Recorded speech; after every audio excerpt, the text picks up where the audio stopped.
listening to Inside the Rings, your ultimate podcast destination for everything related to the Olympic movement. Here's your host, my dad, John Hawkins.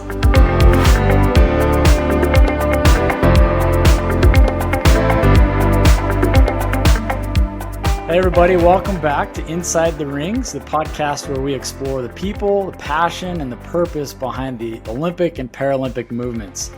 I'm your host, John Hawkins, and today I'm excited to welcome Jack Smith to the show. Jack is the Senior Sport Group Manager at LA28. Welcome to the show, Jack. Thanks a lot, John. Super happy to be here. Excited to talk about the Olympics. Yeah, great to have you. So let's talk about you first. Let's get into your origin story. What led you into the sports world in the first place?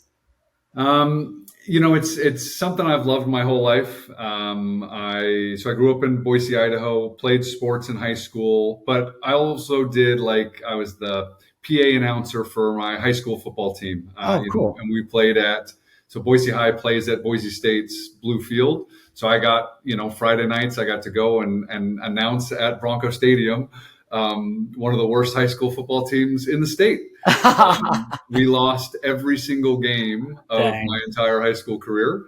But I just loved being a part of sports. And it was, it's a passion of mine. And, when I go and look back at some of the school work I did, it was always related to sport. And stayed involved with it throughout my, college career. I wasn't an athlete, was never good enough. I figured I was pretty good at supporting athletes. And so that's what I do now. Yeah. Okay. That's pretty much like me.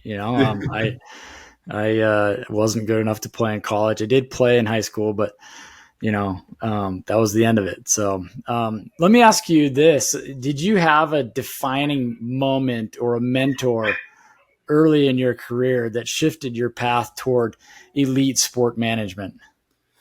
Well, so it's interesting. So after I graduated college, I worked in sports for a couple of years, and then I actually got out of it. Interesting. I moved, I moved away from sport for probably 3-4 years. Couldn't really find my way, and then I decided to join the Peace Corps. So I was a Peace Corps volunteer in a country called Vanuatu, which is a Pacific Island country of about 80 islands, 3 hours north of Australia. And while I was there, I lived in a village of like 1,000 people, no electricity, no running water. While I was there, they hosted what was called the 2017 Pacific Mini Games, which is cool. like the Olympics for all the Pacific Islands. And I heard about it on the radio. And I walked into their offices one day and said, I've got a background in sport, and my guess is you need some help. And there was a guy by the name of Clint Flood. He was the CEO of the games, Canadian. He'd worked Olympics, Commonwealth Games, that kind of stuff. And he'd been hired to run these games in Vanuatu. And he hired me, and that he has been my biggest mentor and one of my biggest supporters. Learned a ton from him. So he was really the one who pushed me towards the multi-sport games. So Before that, I had been working in college athletics and facility management, and sort of opened my eyes to this multi-sport games, which is it's awesome, and doing it in a small country like Vanuatu is a little bit different than doing it here in LA. Yeah. I bet it's probably a much broader scale in LA than Vanuatu, right? Exactly. We did it's 14 sports. It's 2,200 athletes, but LA is, it's the Olympics, right? So it's the highest of the high that we do, in our profession. So it's, come a long way. And Clint has been a mentor throughout this journey of mine for sure. Oh, that's amazing. So let's talk about LA. How did your opportunity with LA28 come about, and what kind of drew you to the team? So, I've wanted to work in the Olympics my whole life. It's, we've got a bunch of Olympic athletes that work for us here. They oftentimes talk about how they spent their whole lives imagining playing in the Olympics, competing. I spent my whole life thinking about how I will plan and work at the Olympics. So this is like a dream come true for me, right? Yeah. And so the story I like to tell is I went home to my parents' house, and we were looking through old school work, and it's I wrote a story that was about people going to the Olympics, and that was like my homework. So like this is, as soon as LA got the games, and I'd been working in multi-sport games, I knew that this is where I wanted to be. Yeah. To do it in your own country is amazing. And yeah, so just was constantly looking at what the jobs were that were open, and then applied, and was lucky enough to be selected. I've been here for about 18 months now. Yeah. I mean, it is nice to do it in your home country, right? It's been a while. Yes, it's been a long time, and I was not old enough to work in the last Olympics that were here in the U.S. So yeah. Yeah. So walk us through what the senior sport group manager does. Yeah, no, great question. So we run the competition management side. So we're on the sport team. So what that means is we are the ones that deliver sport for the Olympics. So everything you see on TV from a sports side is our fault. So so we help design how the field of play looks. We help figure out how the athletes get on and off the field. Making sure that we have the right sport equipment for them, the format of the games, the event program, all of that kind of stuff. So we are the direct liaison between the international federations, so people like FIFA, FIBA, World Athletics, BWF, and LA28. Mm-hmm. So I manage a group of sport managers who will actually deliver the sport in 2028. So I say that I know a little bit about a lot of sports, and then I hire people that know a lot about a single sport. Yeah. Okay. So they're basically designing. Obviously, the field of play is kind of a standard thing, but like how it looks and feels in LA. Correct. In our specific venue, right? Yeah. So a lot of people think about like beach volleyball was in front of the Eiffel Tower. Yeah. We don't have an Eiffel Tower, and we will not do beach volleyball at the Eiffel Tower, but we still have to figure out how it works at Alamitos Beach in Long Beach. Yeah. Right. So how do we make sure that we've got enough spectator stands, where the athletes change rooms, technical officials, all of that kind of stuff. So we work with all of the other functions, and in order to put together the puzzle of what the venues in LA look like. Oh, that's amazing. So what excites you the most about shaping the Olympic sport program on U.S. soil? Well, I mean, I mentioned it before, is like just doing a games in your own country is fantastic, right? There's a lot of pride in it for me.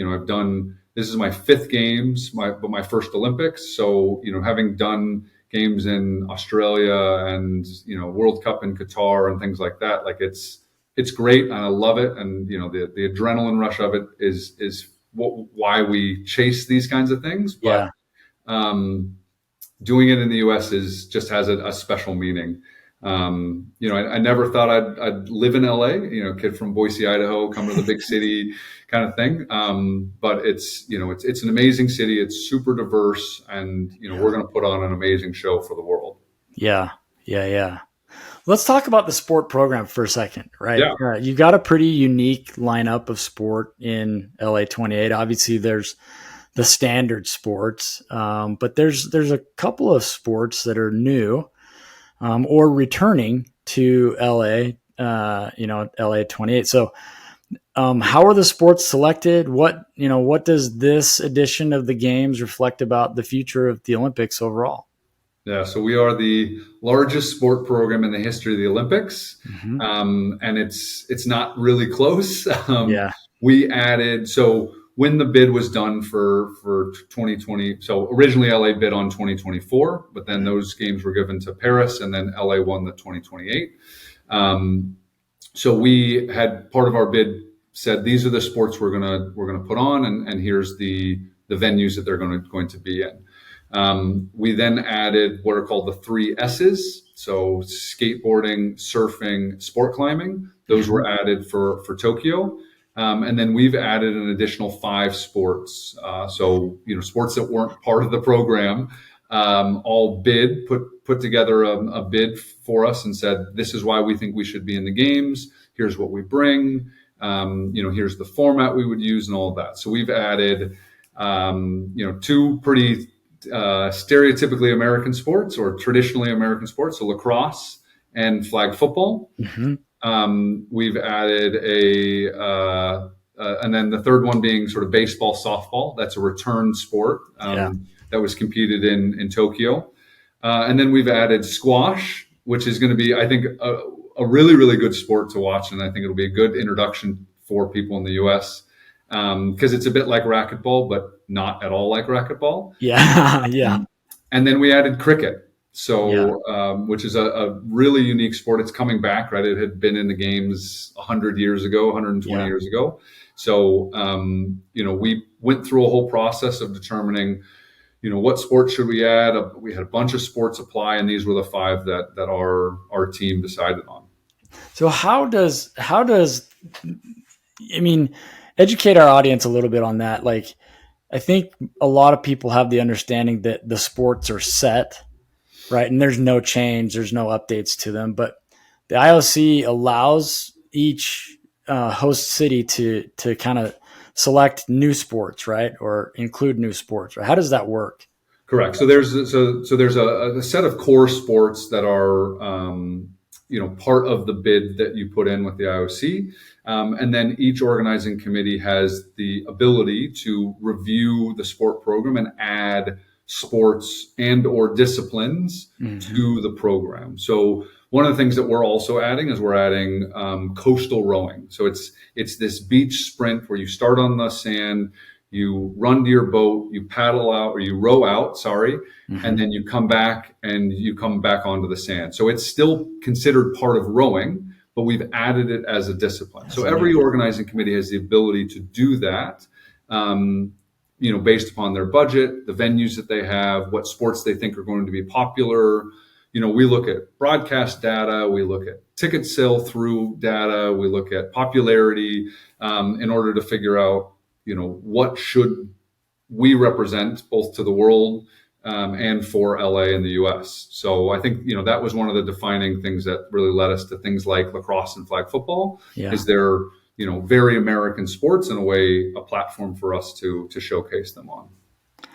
That's amazing.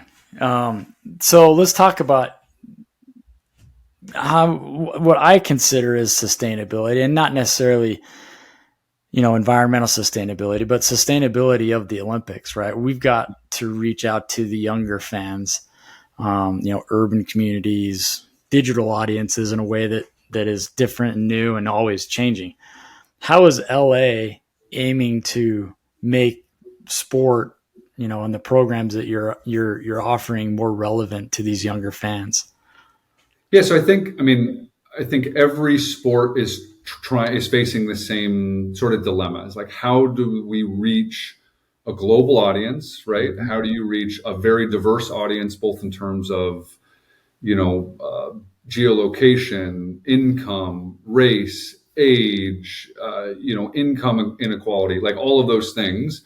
Sports are looking at across the board of how do we tap into those things, and it's really interesting as I get to know each of these sports, you see where they're really popular, right? We've got combat sports that are really popular in Central Asia. We've got some racket sports that are really popular in East Asia, and how those sports have mobilized those communities, both like domestically and at a grassroots level, but then also at the elite level. Yeah. And so we're really looking at, how do we support the elite level? We are delivering the highest level sport that we can for those sports, not only for those athletes to have the best experience possible, but also to showcase their sport at the biggest stage, right? Yeah. And so we do that by making sure that the venues are right, that the athletes have, the competition is good, and we're doing it at the right time so that you've got full stadium, you've got full viewership,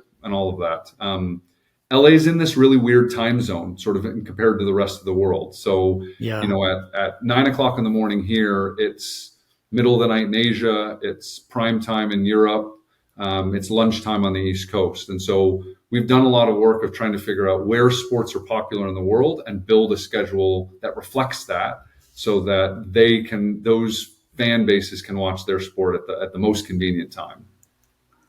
I mean, that's a brilliant thing to think about, right? I probably hadn't thought about that ever, about what sport makes sense where, and how do we engage viewership in that time zone most, right? So that's really cool.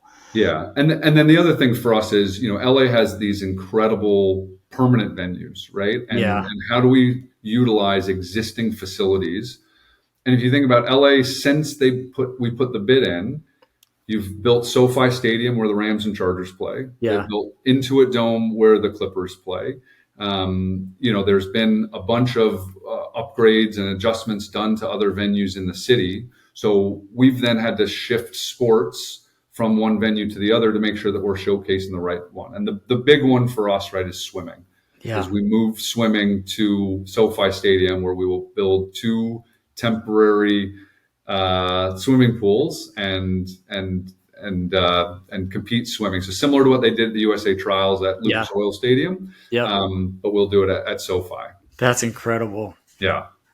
Talk to me about the collaboration with the IOC and the USOPC and the international federations in shaping this final sport lineup.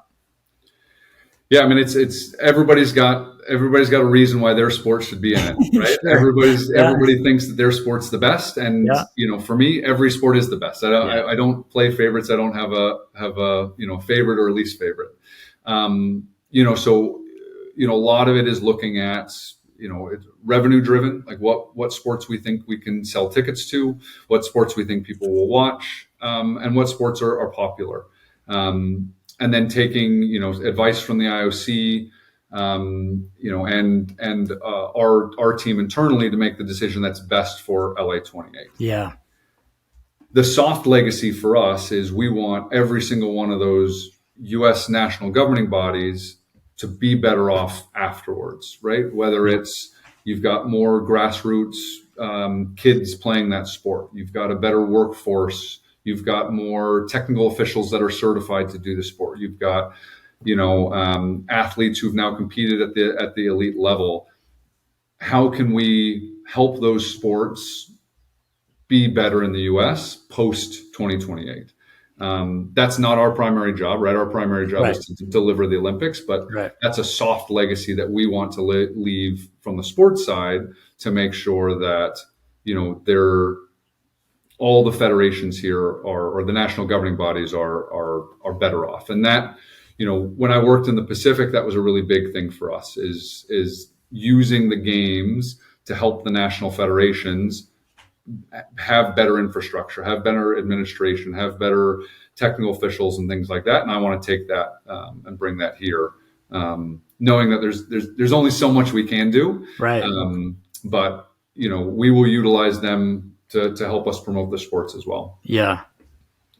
Okay. Tell me about LA has this rich, sports culture and history.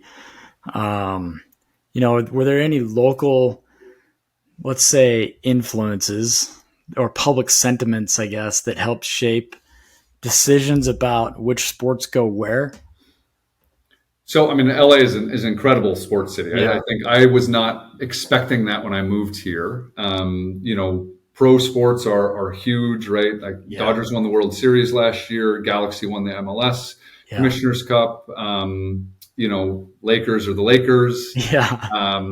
There's Kobe Bryant stuff all over the place. So it's a great sports city, but the Olympics have a unique history here, right? Having now hosted 3 times, there are a number of venues that we're using. So the LA Memorial Coliseum will use for the same sport 3 times, right? So it'll host athletics, track and field 3 times, 32, 84, and 2028, which is awesome. Yeah.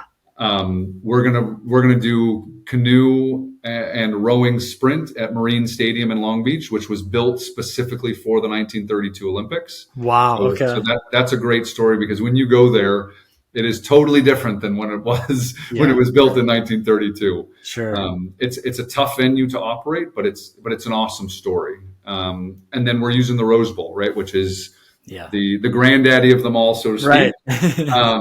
And it's hosted a bunch of amazing football matches, right? Soccer matches, World Cup final, Women's World Cup final.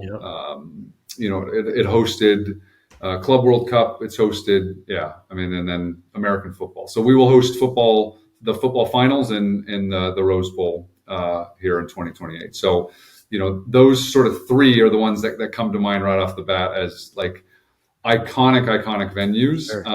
But you can't forget things like, what's now Crypto.com Arena, and then the new stadiums, right? So it's a mix of the old and the new in 2028. But not everything's happening in LA, right? Right. So so Los Angeles, the city itself, is hosting a majority of the sports, but it's also a bit of a city that has cities within it. So we're hosting a bunch of things in Long Beach, just south of Los Angeles. We're hosting sports like cricket out in Pomona. Equestrian will be out in Arcadia. So we're using the greater LA area. And then the big two are softball and canoe slalom will be in the state of Oklahoma. Wow. It's a really cool connection. There's a couple of really cool connections. So one, Route 66 that starts in Los Angeles goes through Oklahoma City. Right. And then the Dodgers AAA baseball team plays in Oklahoma City. That's right. So a really good sport connection there. But we're really happy about the partnership with the city of Oklahoma City. They're going to put on a great show for two great sports in purpose-built facilities that just don't exist in California. Yeah. And then we do football prelims in a bunch of other cities. We haven't determined what those are yet, but we'll do. People on the East Coast will have the ability to go to Olympic football tournament games that'll say Los Angeles 2028 on them. So, that's cool. So when you say Olympic football, you're talking Olympic in American soccer. Yeah, right. Yeah. Not flag football. Not flag football. Yeah. Flag football will be in LA. Okay. So. That's an incredible thing that, and really visionary that LA28 has done is involve other areas throughout the country, in planning for these games and hosting, venues for this game. So, yeah. And we took a little bit of a page out of Paris's book, right? Paris did surfing in Tahiti, of all places, right? So they spanned the globe. We're not that far away. There's pretty good surfing in Southern California. Yes, there is. So we couldn't go that far away, but want to be able to share the Olympic experience where we can with the rest of the U.S. So let me ask you maybe more of a personal question. I know you said you don't have favorites or least favorites, but is there a sport that you're most excited to see come to LA? I think I don't really want to answer the question because, it's my personal preference shouldn't have an impact on how well we put on that sport. But I think, the one that if we look at the new sports, the one that I'm excited about is cricket. I think it is a sport that is so different than really anything that we do in the United States. And it's a sport I learned living overseas. Sure, yeah. I coached youth cricket in Vanuatu of all places. Wow. And so I'm excited to showcase the sport. I'm excited for the U.S. to have a team. They played in the T20 World Cup last year that was hosted here in the U.S. and the men did really well. So excited to see what that sport can bring to this Olympic program. Let me ask you maybe last question on the sport program. I've never understood this, but does an Olympic host country get more entries into like different games? Like for example, do we get 3 entries into the 100-meter dash, or do we get the same amount as everybody else? Yeah, so great question. So each sport determines its qualification process itself. So the IOC puts together qualification parameters, and then each international federation dictates what the qualification process will be. Oh, okay. In the team sports, the host country typically will get an automatic berth into the games. Okay. So, there won't be a qualification for the U.S. for basketball, for instance. Yeah. So there's an automatic qualification, but that is still sport by sport specific. And Team USA doesn't necessarily have to take that automatic spot if they think that they may not host, be able to field a team that's worthwhile, or that is contending for a medal or whatever. Yeah. I don't think the U.S. will do that. I'm not sure. That's a U.S. OPC question. But the international federations themselves will dictate the qualification process. So we won't get more. You won't get more individual sport athletes, but you'll have some automatic qualifications for some team sports. Okay, that makes sense. So like FIFA will say, the U.S. gets an automatic bid for the men's national team, or that type of thing. Right. So and for soccer, right, it's under 23 men. But the women would get an automatic qualification spot. Yeah. So the women's national team would. Okay. That makes sense. I'd never known that, so I thought maybe it was No, it's a good question, and the qualification process for each sport is very complicated, right? There's a lot of work that's done on universality, so that we can have athletes from all 206 or 207 NOCs, National Olympic Committees, around the world. And you'll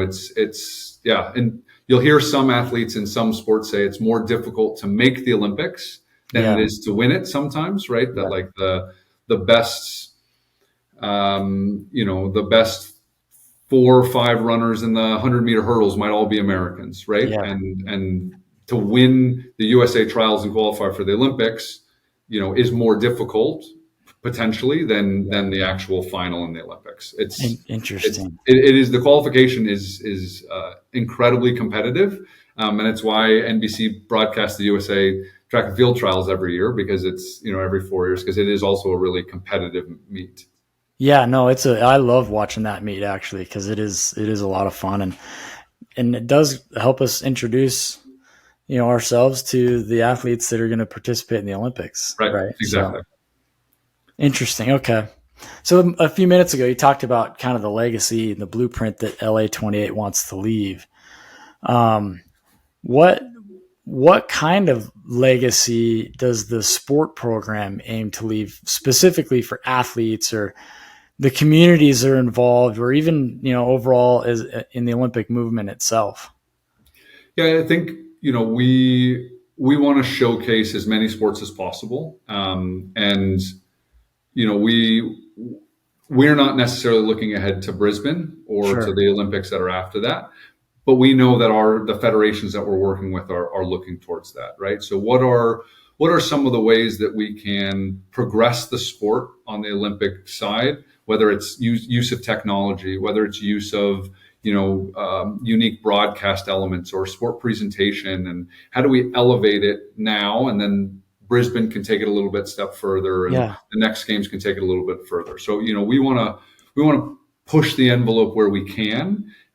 With those kinds of, I think technology being sort of a big one, of how do we do things sustainably, financially, environmentally, all of that kind of stuff, and then utilize technology to give the best experience for the spectators and the athletes. Yeah. So I think that's a big push for us.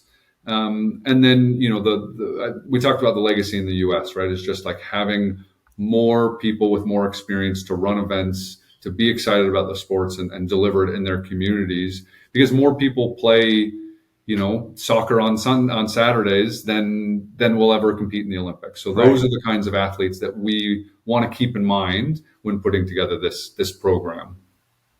That's incredible. Yeah, no, that's. I love that you're looking at that. Right, it goes back to that motivating youth. Yeah. Right. Making sure that we leave room for them to go into the future of the Olympic Games and the Olympic movement. So yeah. So last night I went to the national championships for table tennis. They were in Ontario. That's cool. And yeah, it was really cool experience. And we're watching, the women's final, and there's these 4 ball kids, right? And they're these 4 young kids, and all they're doing is sitting in the corner, and when a table tennis ball comes in, they pick it up and they put it in their little basket. Yeah. And these kids could not have been more excited, right? I mean, it is just like, they are so happy to be there, be near the athletes, and the male who won the men's championship is a 3-time Olympian, cool. Kanak Jha. And, he's there high-fiving the ball kids and, taking pictures with people. And it's a convention center in Ontario, California for a national championship, but it has a big impact, right? There were 80 tables for, all different age groups from, under 10 to over 85. And, the sport is not just the elites, but it's everybody who's doing it recreationally day in and day out. Yeah. And what an indelible mark that will leave on those kids. Exactly. And we want to do that in LA in 2028 is give, there are lots of stories of people, I went to my eye doctor here was in the opening ceremonies in '84. Wow. When I told her that I worked for the Olympics, she was like, oh my God, I held balloons during the opening ceremonies, right? So many people here have that memory, and we're going to be able to give people that same memory so that 30, 40 years from now, they'll be telling their kids, their grandkids, whoever about, being part of this. Oh, that's incredible. So let me ask you this. What is one insight that you've gained now you've been there for 18 months, right? Or so, that fans might not realize about Olympic sport planning? So my favorite one of these that I like to tell is we've got a lot of rules around temperature, airflow, humidity, things like that the federations dictate, how the conditions that need to be so that the athletes can perform at their best. So interesting. Yeah. So my favorite one is badminton. Badminton has this requirement that says that the air speed inside a venue cannot be more than 0.2 meters per second. So usually it means that they have to do some sort of augmentation to the HVAC system because you have to do air conditioning, but the air conditioning blows air. Yeah. And when the shuttlecock goes high up in the air, the air conditioning can move the shuttlecock. So they built this venue in Paris called Bercy Arena. No, It wasn't Bercy. It was Port de la Chapelle where they did badminton. Yep. And they built this HVAC system specifically for badminton, and they've got their little sensor in, and they're playing their first matches, and they've got spectators in there, and everything should be fine. And they see the meter go above 0.2 meters per second every few minutes, and they can't figure out why. And then they realize it's every time the fans do the wave, it changes the airspeed in the arena. That's hilarious. And it's just like something you never would have thought about. And it's so hard to plan for, but what are you going to tell people not to do it? Right. So, so that's my favorite one is that the wave causes airflow to change inside an arena so much that it would change an Olympic sport. And it could be the difference between someone getting into a medal round or not, right? It could very much. I'd be hard pressed to see if there, if over the course of the entire match it made that big of a difference, but it could be a point for sure. Yeah. So I'm gonna give you some lightning round questions if I can. Great. What's the first Olympics you remember watching? So this is a hard one. I think so. I would have been 6 at the '92 Olympics in Barcelona. So it's very unlikely that I remember. I've watched a bunch of the YouTube videos, so sometimes I think that I remember it. But I think my most vivid memories as a child is watching Michael Johnson run the 2 and the 4 in '96. I think a lot of people my age that's like the defining Olympic moment.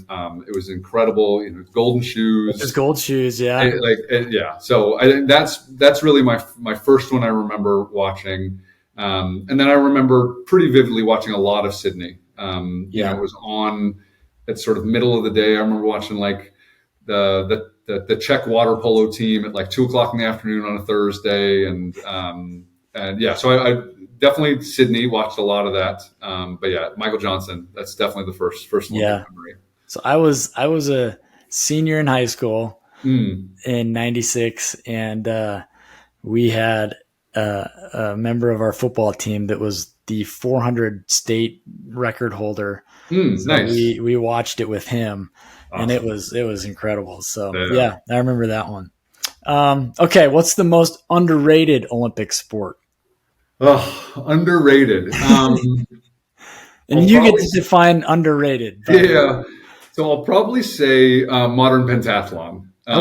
this is a sport that I feel like doesn't have a ton of visibility in the United States. And in 2028, it's going to be a totally different sport than what it normally is. Interesting. So in Paris, it was the last time that they did an equestrian portion, and we're replacing equestrian with a American Ninja Warrior style obstacle course. So the 5 events will be fencing, obstacle course, swimming, running, and shooting. So I think that one is underrated just because I think not a whole lot of people know about the change yet. And it's a sport that, doesn't have a ton of visibility in the United States for sure. Yeah, I did. That's incredible that you're going to do a Ninja Warrior type obstacle course. That's cool. Yeah. Very innovative. So it'll be 2 athletes at a time going head to head is how we're envisioning it now. Maybe obviously the best finish, but what if they drop out? So I can't remember exactly but there are like penalties, like time penalties, as if you like come off an obstacle. Okay. Got it. That'll be cool. That'll be cool. Okay, if you could shadow any Olympic athlete for a day, who would it be? Ever? Sure. So I'm a big fan of endurance runners.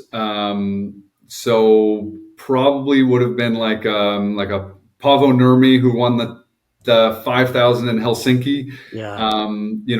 That Olympics, in 48 had some of the best distance runners. Guys who were trying to break the 4-minute mile, all that kind of stuff. So that's and how different that is from what I know now, right? Sure. I mean, they ran on cinder tracks with terrible shoes, and they're going in saunas and dehydrating themselves. Like it just what I read about how they prepared is just, and he was just an incredible runner, right? Held basically every world record from the 1,000 to the 10 at the same time. So yeah, and he was in races with Roger Bannister and John Landy and those kinds of guys. So yeah. Wow, that's cool. Probably an obscure one. It is, but your Olympic history. That's amazing. What's one word that describes LA28's sport vision? Oh, I think it's got to be big. Okay. It's we're the largest sport program in the history of the Olympics. We've added disciplines, sports, events. We're going to do a mixed team event in golf. We're going to do a mixed team event in gymnastics. Wow. It's not just, we didn't just add 5 sports. We added a bunch of other medal events and disciplines. Yeah. And disciplines. So I think, it's some form of either gender equality, right? We did some of this so that we can get as close as we can to a parity in men's and women's medal events and male and female athletes. And then it's big. Yeah. Okay. Dream Olympic event to attend in 2028. And that's a tough one. I think every single one of them is going to be incredible. And I don't want to give away some of the stuff that we're going to do. That's going to be really cool. I had the privilege of going to the men's basketball final in Paris, cool. Which I think was awesome. But my favorite to watch in Paris was fencing.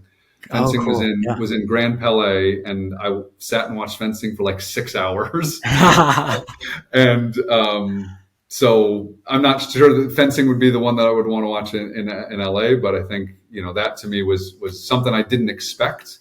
Yeah. But yeah, it was an awesome experience. Where will fencing be in LA? So it's going to be at the LA Convention Center in downtown. So cool. It'll be as part of the sports park here, and they do. USA Fencing does their national championships here. Okay. So yeah, it'll be a really good show. It's hard to compete with Grand Palais. But it's going to be American fans come out and they're going to cheer, and it's going to be awesome no matter where stuff is. So as you ramp up for LA28, how do people get involved? Yeah, great question. So, we're going to hire a lot of people. Okay. So, if you want to come and work for the Olympics, we've got job postings, almost new ones almost every day. We'll have thousands of full-time employees. And then there's a bunch of sort of what I consider ancillary companies that do a lot of work. Yeah.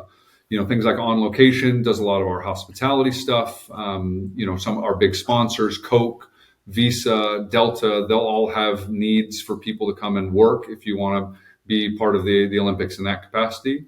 And then in the next couple of years, we're going to do a big volunteer program, right? We'll have tens of thousands of volunteers. So we'll be looking for people to come, everything from kids to carry the baskets for the swimmers out to the start line to, people helping athletes get on and off buses in parking lots, to, laminating accreditations at the airport, right? The experiences that volunteers have is vast, and each one is so vitally important to the success of these games. So we'll be putting out an all call for volunteers here pretty soon, looking forward to everybody who's going to come and be a part of the team. Yeah, well, I will be raising my hand for sure. So I think we can probably find a spot for you. I appreciate that. Jack, thanks so much for joining us. You've given us a rare look, right, at the inside the rings, right, to stage the games for from the sports side for LA28. Where can people kind of follow and get updates? Yeah, so our website's a great place to start. LA28.org. We've got new information coming out, basically weekly. Following our stuff on social media. You can also buy LA28 merchandise and licensed gear on our website, and then Fanatics, who's our big partner, will soon have LA28 merchandise for sale on their site as well.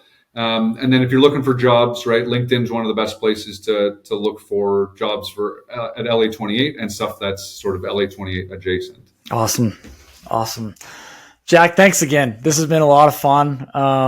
Appreciate your time. I know you're busy, but appreciate you joining us tonight. I appreciate it, John. Thanks a lot for the invitation, and excited to talk about the Olympics. It's a dream come true, and it's largest peacetime gathering in the world, and love that people are excited about it, and looking forward to connecting with people who are excited about LA. Absolutely. And to all of our listeners, thanks again for joining us on Inside the Rings.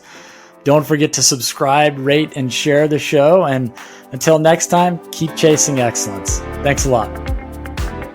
Thank you for listening to this episode of Inside the Rings. We encourage you to rate and share the podcast. And if there is any topic you would like us to cover, leave us a comment. See you next time.